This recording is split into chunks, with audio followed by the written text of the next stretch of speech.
নমস্কার বন্ধুরা, আপনারা দেখছেন সবুজ বন্ধু। আজকে আমরা চলে এসেছি ঝাড়গ্রামের কনক দুর্গা মন্দিরে। আর আমরা এখন চলেছি কনক দুর্গা মন্দিরের রাস্তা দিয়ে চলেছি। এখানে কনক দুর্গা মন্দির পৌঁছানোর জন্য একটু হেঁটে যেতে হয়। এখানে ভর্তি গাছ আছে, আর যাতে আপনাদের গাছ চিনতে অসুবিধা না হয় তার জন্য এখানে গাছের নামও দেওয়া আছে। ভিডিও পজ করে আপনারা পড়তে পারেন। যারা বয়স্ক লোক আছে বা পায়ে ব্যথা, তাদের যাতে কোনো কষ্ট না হয় তার জন্য এখানে বসার জায়গাও করা আছে।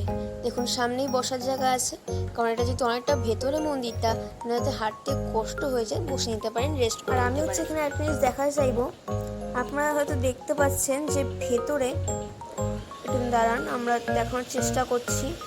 ভেতরে দেখুন হাতি, কিন্তু ওটা কি ভাবছেন, এটা আসল হাতি? না, এটা আসল হাতি না, এটা নকল হাতি, মডেল বসানো। আর এখানে যাতে বাচ্চাদের খেলতে পারে, এখানে কিছু পার্ক টাইপের আছে। আর এখানে সামনে দেখতে পাচ্ছেন, এখানে হচ্ছে মন্দিরের সরঞ্জাম, মানে যারা পুজো দিতে চায় মালা ফুল এরকম পাবেন এখানে। আর এদিকে সাইডে হচ্ছে বোটিং হতো এককালে, কিন্তু এখানে বোটিং জলের অভাবে বন্ধ হয়ে গেছে, বোটিং এখন হচ্ছে দুর্গা মন্দিরের দিকে। তো এবার আমরা এগিয়ে যাচ্ছি কনক দুর্গা মন্দিরের দিকে, আমরা চলে এসেছি। ওইখানে দেখছেন যে সাদা মন্দিরটা, ওটা হচ্ছে অনেক আগের মন্দির। আর হচ্ছে এটা অনেক আগের, এখানে হচ্ছে একটা বজ্র বিদ্যুৎ পড়ে এটা ভেঙে গেছিলো, এটা আবার নতুন করে তৈরি করা হয়েছে, রং টং করা হয়েছে।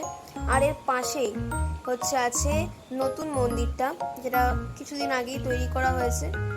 আমি জানি না কত বছর আগে, তবে এটাও অনেক পুরনো। তো আমরা এখন মন্দিরের ভেতরে ঢুকবো, কিন্তু মন্দিরের ভেতরে ফটোগ্রাফি যেহেতু অ্যালাউ না, দেখাতে পারছি না। তো আজকের ভিডিওতে এইটুকখানি। নমস্কার বন্ধুরা।